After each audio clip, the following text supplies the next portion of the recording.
नमस्कार जी, उत्तर प्रदेश उत्तराखंड देख रहे हैं आप। मैं हूं कुंदन जमैर। संसद के शीतकालीन सत्र में आज वंदे मातरम के 150 वर्ष पूरे होने पर चर्चा की जानी है। इसके लिए 10 घंटे का समय तय किया गया है। प्रधानमंत्री नरेंद्र मोदी दोपहर 12 बजे इस चर्चा की शुरुआत करेंगे। सरकार की ओर से रक्षा मंत्री राजनाथ सिंह समेत कई केंद्रीय मंत्री भी इस चर्चा में हिस्सा लेंगे। मुख्य विपक्षी दल कांग्रेस की तरफ से पार्टी महासचिव प्रियंका गांधी और लोकसभा में उपनेता प्रतिपक्ष गौरव गोगोई समेत 8 सांसद बोलेंगे। इसके अलावा अन्य दलों के सांसद अपनी बात रखेंगे। दरअसल राष्ट्रीय गीत वंदे मातरम के 150 साल पूरे होने के मौके पर भारत सरकार की ओर से साल भर का कार्यक्रम आयोजित किया जा रहा है।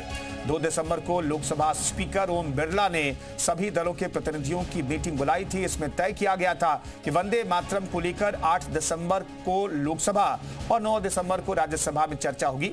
इसी चर्चा के बीच सवाल यह है कि सरकार आखिर वंदे मातरम पर चर्चा क्यों करना चाहती है। क्या वंदे मातरम से जो लाइन हटाई गई वो दोबारा जुड़नी चाहिए? वंदे मातरम में मूर्ति पूजा शब्द का विरोध क्यों? वंदे मातरम से दुर्गा लक्ष्मी वाली लाइन क्यों हटाई गई? क्या संसद में प्रदूषण और इंडिगो संकट पर चर्चा नहीं होनी चाहिए? ऐसे कुछ सवालों पर अपने मेहमानों से आज चर्चा करेंगे।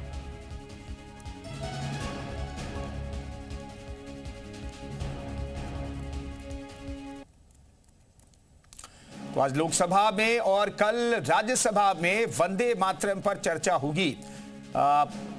दरअसल वंदे मातरम जो पूरा गीत था उसमें से सिर्फ कुछ छंदों का ही इस्तेमाल राष्ट्रगीत के तौर पर हुआ और आजादी से पहले उसके कुछ छंदों को हटा दिया गया, जिसका जिक्र प्रधानमंत्री नरेंद्र मोदी कर चुके हैं। तो दिल्ली में समाजवादी पार्टी सांसद अवधेश प्रसाद ने संसद में वंदे मातरम की 150वीं वर्षगांठ पर विशेष चर्चा पर कहा कि इसका स्वागत है। हम इस ऐतिहासिक और महत्वपूर्ण चर्चा में भाग लेंगे। स्वागत है और इस ऐतिहासिक और महत्वपूर्ण चर्चा में भाग लेंगे। स्वागत है और इस ऐतिहासिक और महत्वपूर्ण चर्चा में भाग लेंगे। तो ऐतिहासिक चर्चा में भाग लेंगे भी ये कहा गया है अवधेश प्रसाद की तरफ से, और ये महत्वपूर्ण है, ये उन्होंने कहा।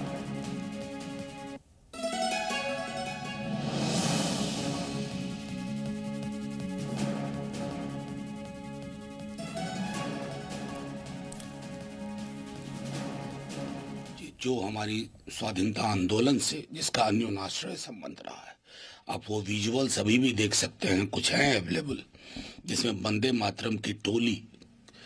लेकिन इस तरह की चीज़ों को जब स्मरण किया जाए तो वर्तमान का मूल्यांकन भी किया जाए। क्या वंदे मातरम में उद्धृत उकेरा हुआ राष्ट्रवाद आज बहिष्कार के राष्ट्रवाद में है या समावेशी राष्ट्रवाद में? हमारे समक्ष जो चुनौतियां हैं उसको एड्रेस करने में हम कितना सक्षम हुए हैं? सेलिब्रेशन का एक बहुत महत्वपूर्ण पहलू होता है सेल्फ रिफ्लेक्शन, और उसमें हम अक्सर चूक जाते हैं। तो इस पर बातचीत करने के लिए तमाम मेहमान हमारे साथ जुड़ रहे हैं। सपा नेता ओम प्रकाश अम्बेडकर हमारे साथ जुड़ रहे हैं, कांग्रेस प्रवक्ता पंकज सिंह हमारे साथ मौजूद हैं, बीजेपी प्रवक्ता अवनीश त्यागी हमारे साथ मौजूद हैं, मुस्लिम स्कॉलर सैयद हसन भी मौजूद हैं और सदन में चर्चा होगी। इस पर बातचीत करने के लिए तमाम मेहमान हमारे साथ मौजूद हैं। त्यागी साहब, इस पर चर्चा की जरूरत क्यों पड़ी है? देखिए, चर्चा की जरूरत इसलिए पड़ी है कि 150वां वर्ष है और जिस तरह से वर्षगांठ किसी भी महत्वपूर्ण व्यक्ति की जब काम की मनाई जाती है तो उसकी चर्चा बहुत जरूरी है। चर्चा ही जरूरी नहीं है, इसकी समीक्षा भी जरूरी है। समीक्षा इसलिए जरूरी है कि एक तत्व देश में ऐसा हो गया है जिसका काम वंदे मातरम का विरोध करना, जो भारतीय संविधान के प्रतीक हैं उनका विरोध करना है, लोकतांत्रिक आस्था का विरोध करना है, भारतीयता का विरोध करना उनका एक आदत में शुमार हो गया है। ऐसे तत्वों की पहचान भी होनी चाहिए और उन पर नैतिक और सामाजिक और संवैधानिक दबाव भी बनना चाहिए कि संवैधानिक जो प्रतीक हैं हमारे, जो हमारे लोकतंत्र के हिस्से हैं, उनका अगर अपमान करेंगे या उनका बहिष्कार करेंगे, ये तो बेहद दुर्भाग्यपूर्ण है। इसकी चर्चा बेहद जरूरी थी। 150वां वर्ष मनाया जा रहा है। वंदे मातरम का आजादी में कितना बड़ा योगदान है, इससे कोई इनकार नहीं कर सकता। वंदे मातरम ऐसा गीत था जो राजभक्तों की टोलियों का एक नारा बन चुका था। तो ऐसे में अगर भारत की आजादी के लिए जो गान गाया गया हो उसका विरोध करते हो, उससे इनकार करते हो, तो ऐसे लोगों को भी चिन्हित करना चाहिए। उन पर दबाव, नैतिक, सामाजिक और संवैधानिक सभी दबाव बनाने चाहिए कि ऐसे लोगों का उस देश में कोई मतलब नहीं है जो अपने संवैधानिक प्रतीकों का सम्मान नहीं करते। उनको देश में रहने की आवश्यकता है, इस पर सवाल खड़ा होना चाहिए। सवाल इससे खड़ा किया जा रहा है कि वंदे मातरम की 150वीं वर्षगांठ मनाई जा रही है, ये दुर्भाग्यपूर्ण है। संविधान 150वीं वर्षगांठ धूमधाम से मनानी चाहिए, बच्चे बच्चे को गाना चाहिए। जो भारतीय संविधान में और भारतीयता में निष्ठा रखता हो उनके लिए वंदे मातरम एक सम्मान का प्रतीक है, उनके मान का प्रतीक है। इसलिए वंदे मातरम के बहिष्कार करने वालों को चिन्हित कर उन पर कार्रवाइयां भी होनी चाहिए। ठीक है, पंकज सिंह साहब हमारे साथ मौजूद है। पंकज सिंह साहब, कौन वंदे मातरम का विरोध करता है और किसे ये एक्सेप्टेबल नहीं है? गाना भी कुछ लोग इसे पसंद नहीं करते हैं, आखिर कौन लोग हैं वो? जी मुझसे पूछ रहे हैं? जी पंकज जी। मैं पंकज मिश्र हूं, पंकज सिंह नहीं। तो आवाज आ रही मेरी? जी जी आ रही है सर, बोलिए। मैंने कहा मैं पंकज मिश्र हूं, पंकज सिंह। ठीक है सर, वो एडिट हो जाएगा, आप कहिए। जी जी जी, आप बताइए क्या पूछ रहे थे आप? मैं कह रहा हूं कि कौन लोग वंदे मातरम गाने से भी परहेज करते हैं और आखिर ऐसा क्यों है, और उनके साथ कुछ लोग खड़े दिखाई देते हैं, आखिर ऐसा क्यों? एक ऐसा वंदे मातरम से परहेज किसी भी देशभक्त राष्ट्रभक्त को नहीं हो सकता। कांग्रेस पार्टी एक अकेली पार्टी है पूरे देश में जिसने इसको राष्ट्रगीत का दर्जा दिया। तो इसको आपत्ति है? किसी को आपत्ति नहीं। आपत्ति समय पर जो सवाल उठाए हैं, देश के प्रधानमंत्री ने जो अपने भाषण में कहा, अपने बयान में कहा, ये उन्हें नहीं कहना चाहिए था। उन्होंने कहा कि 1937 में जो अंश हटाए गए वहां से विभाजन, दरअसल आज जो प्रधानमंत्री बोल रहे हैं वो विभाजन की बात कर रहे हैं। कांग्रेस ने कहां बात किया? कांग्रेस ने तो इसको देश की आजादी के समय रविंद्र टैगोर साहब ने इसे इतना प्रचारित किया। उन्होंने पहली बार इसे कांग्रेस के अधिवेशन में ही तो गाया था 1896 में कलकत्ता में। तो कांग्रेस कहां इसके विरोध में? कांग्रेस तो सदैव राष्ट्र के हितों की बात करती है। तो कभी राष्ट्रगीत को लेकर कांग्रेस कैसे बोल सकती है या कांग्रेस सोच सकती है?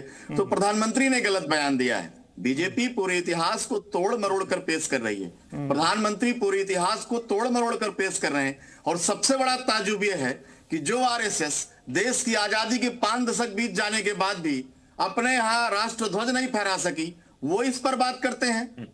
उन्हें शर्म आनी चाहिए। वो देश की विभाजन की बात कर रहे हैं, वो देश को बरगलाने की बात कर रहे हैं। आज मुद्दों पर बात होना चाहिए। आज मुद्दों पर, बेरोजगारी, महंगाई पर बात होनी चाहिए। संविधान की बात हो रही है। संविधान के नारे लगाने वाले और संविधान को अपनाने वालों में अंतर साफ नजर आ रहा है। कांग्रेस केवल नारा लगाती रही, संवैधानिक व्यवस्था के खिलाफ रही, संवैधानिक प्रतीकों का अपमान करती रही और ऐसे लोगों को संरक्षण देने का काम की रही है जो संवैधानिक। आप बताइए, आपकी पार्टी के मैं नाम गिना देता हूं जो संवैधान, जो वंदे मातरम का विरोध करते हैं, वंदे मातरम का जो विरोध करते हैं, उनका विरोध करने वाले आपकी पार्टी के अंदर छुपे हुए हैं। उनके जनहित के काम हो रहे हैं। आपकी दुकान बंद हो चुकी है। आपने जो देश के साथ विश्वासघात किया, संविधान के साथ जो देश के साथ सबसे बड़ा विश्वासघात बीजेपी और एसएस के लोगों ने किया। इनके पास है क्या बताने के लिए? देश है आपने देश का विभाजन करा। विभाजन के विभाजन वालों को आज भी प्रेशर देने का काम अगर कोई कर रहा है तो कांग्रेस पार्टी है और उसके सहयोगी संगठन है। इंडी गठबंधन के लोग हैं जो देश बंटवारे की साजिश को बढ़ाने की कोशिश कर रहे हैं, उनको संरक्षण दे रहे हैं। एक नहीं 1000 नाम आपको गिना दूंगा जो वंदे मातरम का विरोध करते हैं और कांग्रेस के नेताओं के अपमान कर रहे हैं, जबान खींची जाती है, उनका अपमान करने को उनको मौन सहमति देते हैं। आपकी मौन सहमति बहुत घातक पड़ेगी और वो घातक पड़ रही है। कांग्रेस को आपको बाहर कर रहे हैं। आपने संविधान को तोड़ मरोड़ने की कोशिश करी, भारतीय प्रतीकों का अपमान किया, उनको मूल भावनाओं से आपने हटाया है। आपने जो मूल गीत से छेड़छाड़ करने का आपने काम किया, हर काम आपने गलत किया है। तो जनता आपको सजा दे रही है, जनता आप जाग रही है।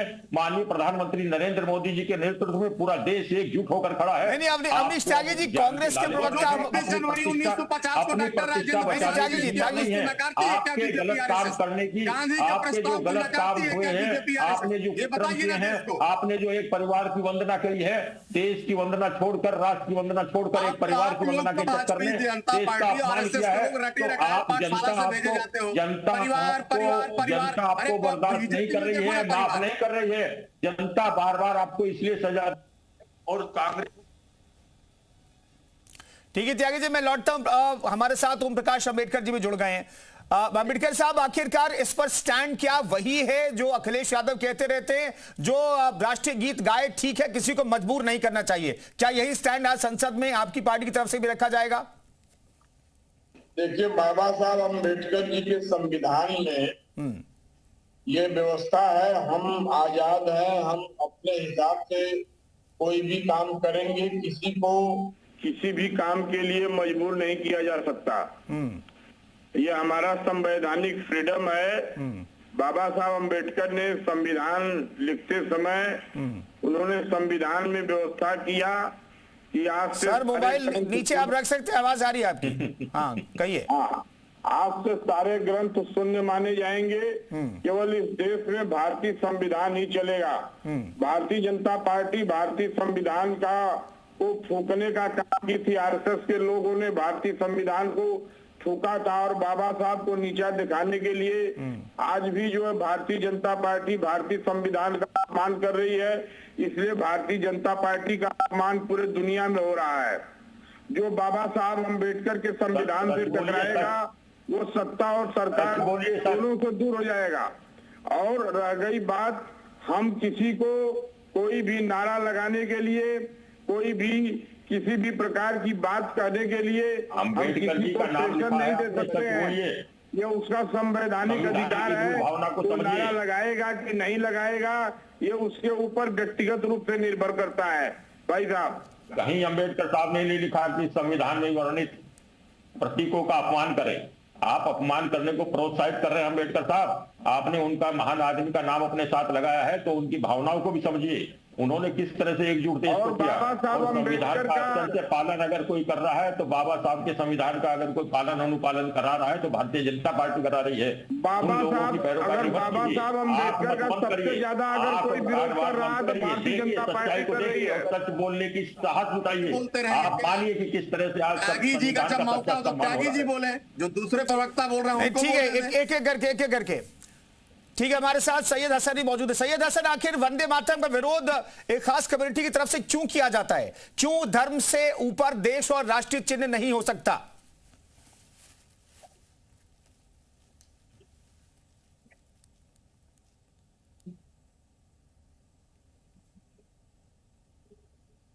सैयद हसन की आवाज नहीं आ रही है। पीसीआर आवाज निकलेगी। जी कहिए सैयद साहब कहिए। जी 1937 की जो कमेटी थी जिसने जो कुछ वर्ग जो है स्टैंजा के हटा दिए थे, उसमें महात्मा गांधी जी भी मौजूद थे, जवाहरलाल नेहरू जी मौजूद थे, सरदार पटेल जी मौजूद थे, सुभाष चंद्र बोस जी मौजूद थे, राजेंद्र प्रसाद जी मौजूद थे, सरोजिनी नायडू मौजूद थे। ऐसे लोग मौजूद थे जिनके कॉल ऑफ फेल से ये चीज जो है हटाई गई। और मैं बताता चलूं कि संविधान की बात कर रहे थे, संविधान की बात ये करने वाले अगर आज महात्मा गांधी जी जिंदा होते तो उनकी नहीं। सैयद हसन साहब, ठीक है, हटा दिया तो हटा दिया, लेकिन जो बचा हुआ छंद है, जो पहला छंद है, उसे गाने के लिए क्यों मना करते हैं? नहीं, मैं आपको बताता चलूं कि ये बात जो कर रहे हैं, महात्मा गांधी जी आज जिंदा होते तो उनकी नागरिकता पे भी सवाल खड़ा कर देते, सुप्रीम कोर्ट पे भी सवाल खड़ा कर देंगे, क्योंकि विजय इमैनुअल केस में माननीय सर्वोच्च न्यायालय ने यह तय कर दिया कि आप कि नेशनल एंथम गाने की बात थी, जिसको कुछ लोगों ने मना कर दिया कि हम इसको नहीं गा सकते हैं, तो सुप्रीम कोर्ट ने यह हेल्ड किया कि राइट टू रिमेन साइलेंट ये फंडामेंटल राइट है। ये कॉन्स्टिट्यूशन की बात कर रहे हैं, सुप्रीम कोर्ट की बात कर रहे हैं। सुप्रीम कोर्ट ने खुद कहा इस तरह का फंडामेंटल राइट हो जो राष्ट्र का अपमान करे। कोर्ट ने खुद कहा कि किसी को आप फोर्स नहीं कर सकते हो। आप बताइए, आप ये बोलिए कि संविधान बड़ा या धर्म? नहीं, आप अपनी बात मेरे मुंह में नहीं डाल सकते हैं। आप अपनी बात मेरे मुंह में नहीं डाल सकते हैं। मैं आपको बता दूं कि रविंद्रनाथ टैगोर जी ने, आप इंटरप्ट मत कीजिए, संविधान बड़ा होता है या आपका धर्म? रविंद्रनाथ टैगोर जी ने सुभाष चंद्र बोस जी को लेटर लिखा और कहा, उस लेटर का कंटेंट में पढ़ के आपको सुना देता हूं कि the core of Vande Mataram is a high बताइए, केवल बताइए, ये बताइए कि बाबा साहब का संविधान बड़ा है या आपका धर्म? About it of course Bankim does show Durga to be inseparably united with Bengal in the end, but no Musliman can be expected patriotically to worship the 10-handed deity as Swadesh the nation. उन्होंने ये लिखा है कि no Musalman can be expected patriotically to worship the 10-handed deity. आप महात्मा गांधी जी की बात को आप नकारते हैं, आप सुप्रीम कोर्ट की बात को नकारते हैं, आप संविधान की बात को नकारते हैं, और आप हमसे जो है एक्सपेक्टेशन करते हो। नहीं, अब बात नकार आप रहे हो। आप महात्मा गांधी आज जिंदा होते तो उनकी नागरिकता पे आप नकार नहीं रहे। हम संविधान की बात कर रहे हैं, संविधान की बात कर रहे हैं, बाबा साहब के संविधान की बात कर रहे हैं, अक्सर से पालन करने की बात कर रहे हैं। आपके जबान पे लकवा क्यों मार जाता है जब ये सवाल पूछते हैं कि संविधान बड़ा है आपका धर्म?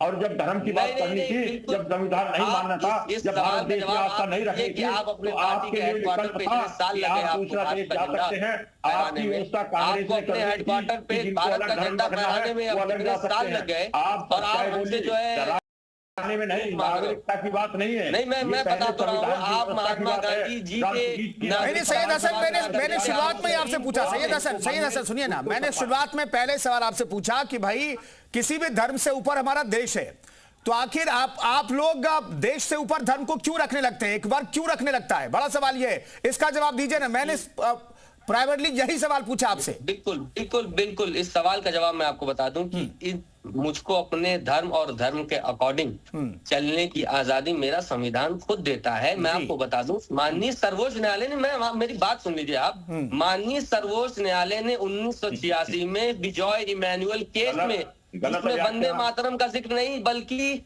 नेशनल एंथम को गाने से किस लोगों ने मना कर दिया था। सुप्रीम कोर्ट ने कहा कि किसी को आप फोर्स नहीं कर सकते हो, ये उसका फ्रीडम ऑफ कॉन्साइंस है, उसकी अंतरात्मा ठीक है, फोर्स नहीं कर सकते हो, लेकिन क्या वंदे मातरम गाने से परहेज करते रहेंगे? आखिर क्यों करते रहेंगे? ठीक है, मैं कह रहा हूं कि आपको कोई फोर्स नहीं कर रहा, अभी भी कोई फोर्स नहीं कर रहा, आगे भी कोई फोर्स नहीं करेगा। मैं तो कह रहा हूं कि भाई राष्ट्रीय गीत नहीं, राष्ट्रगान गाने के लिए आपको फोर्स कोई नहीं कर रहा है, लेकिन आप देशभक्त हैं, ये दिखाने के लिए क्या करेंगे? मेरी देशभक्ति को प्रूव करने के लिए मुझको जरूरत नहीं है, ना मुझे किसी के सवाल को जवाब देने की जरूरत है। मैं अपनी बात नहीं कर रहा हूं, मैं महात्मा गांधी की बात कर रहा हूं, मैं रविंद्रनाथ टैगोर की बात कर रहा हूं, मैं राजेंद्र प्रसाद सरोजिनी नायडू की बात कर रहा हूं। इन्होंने कहा, इनका कॉल है, लागू होने के बाद रविंद्रनाथ टैगोर ने ये अपने खत में लिखा है सुभाष चंद्र बोस जी को। मुसलमान को एक्सपेक्ट नहीं किया जा सकता है कि वो वर्शिप करे। कहते हैं हिंदुस्तान जिंदाबाद, हिंदुस्तान जिंदाबाद कहते हैं, लेकिन सर्वोच्च न्यायालय ने यह तय कर दिया, जब अवनीश त्यागी साहब एक वर्ग जो है, अवनीश त्यागी साहब एक वर्ग, आप उसे कितना भी समझा लीजिए, उनके लिए धर्म सबसे ऊपर है। अवनीश त्यागी साहब नहीं, आप ये बताइए कि क्या सर्वोच्च न्यायालय के ऊपर है? बढ़ावा देते हैं, और दुर्भाग्य की बात है भारतीय जनता पार्टी सर्वोच्च न्यायालय के ऊपर है। तोड़ने वाले को, संविधान को ना मानने वालों को परिचय देती है, संरक्षण देती है, उनको बढ़ावा देती है। इस तरह के लोग कभी माफ नहीं होंगे, जनता उनको माफ नहीं करेगी। आज 150वीं वर्षगांठ पर वंदे मातरम की समीक्षा करने की बात है। लोग होते हैं कि संविधान में व्यवस्था है, सरकार के पास जिम्मेदारी है, संविधान के पास को लागू कराने की सरकार के पास जिम्मेदारी है, इसलिए संविधान के अनुसार देश चलेगा। जितनी जिम्मेदारी के साथ वो आज डिबेट कर रहा वंदे मातरम पे, किसी धर्म के साथ नहीं चलेगा। आप जो मनमाना करते हो, आपके लिए व्यवस्था पहले कर दी थी कांग्रेस ने, जिनको रहना है इधर वो जाइए इधर, और जिनको जाना है धर्म के साथ वो जाइए उधर। अब संविधान जब बन गया है, संविधान आपको अपनाना पड़ेगा। आप चीजों करते रहिए, स्वीकारने वाला नहीं है, आपको मानने वाला है। मैं रोक रहा हूं, पंकज सिंह साहब भाई 1937 में जो बदलाव कैसे लिए किया गया ना कि ये समावेशी हो, खराब हो गई है। आप उसमें 1937 में ये आपके मुद्दे हैं, आप बताना चाह रहे हो। सैयद साहब थोड़ा धैर्य रखिए। पंकज साहब, मैं जानना चाहता हूं 1937 में जो बदलाव किया गया, एक छंद को स्वीकार किया गया और उसे ही बाद में संविधान सभा ने स्वीकार कर लिया राष्ट्रगीत के तौर पर। यह समावेशी, आपने कहा शुरुआत में कि समावेशी रूप इसका एक्सेप्ट किया गया, लेकिन उस समावेशी रूप तो अभी भी नहीं है। एक वर्ग तो उसे अभी भी गाने से इनकार करता है, कहता है कि मेरी मर्जी होगी तो गाऊंगा, नहीं मर्जी होगी तो नहीं गाऊंगा, मेरे लिए मेरा धर्म सबसे ऊपर है। देखिए, सबसे बड़ा दुर्भाग्य देश का ये है कि जो आज सरकार है और सरकार के मुखिया जो प्रधानमंत्री, मैं सुनता रहता हूं, पूरा देश सुनता रहता है, समय समय पर हर बात के लिए नेहरू को दोषी ठहराया जाता है। ये 1937 का जो फैसला था, ये कांग्रेस वर्किंग कमेटी का था, कांग्रेस कार्य समिति का था। उसमें नेहरू, गांधी, बोस, मौलाना आजाद, पटेल साहब, सरोज, बहुत सारे लोग थे।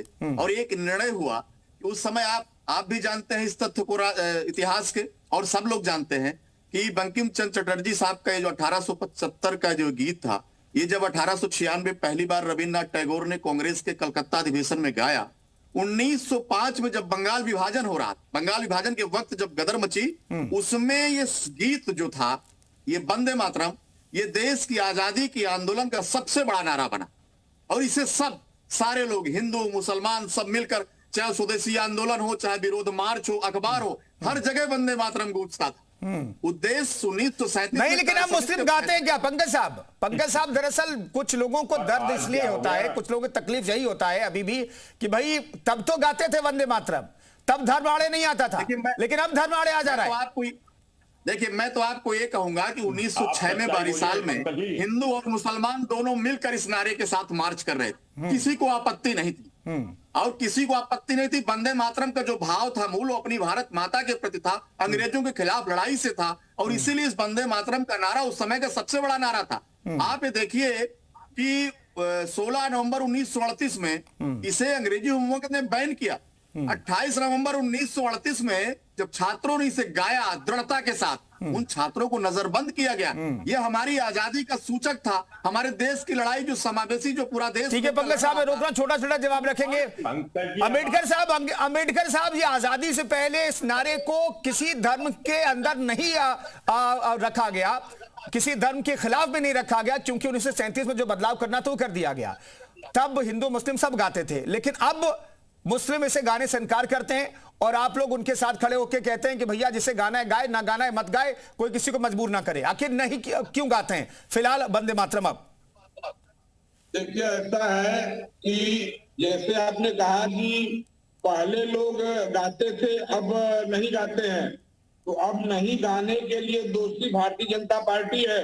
भारतीय जनता पार्टी ने देश के अंदर हिंदू मुस्लिम का इतना नफरत फैला दिया है कि लोग जो है हमारी चीजों को, देश की चीजों को भी अपमानित करने लगे हैं। इसके लिए भारतीय जनता पार्टी जिम्मेदार है। भारतीय संविधान के तहत सबको अपना अभिव्यक्ति का अधिकार है, सबको स्वतंत्रता का अधिकार है।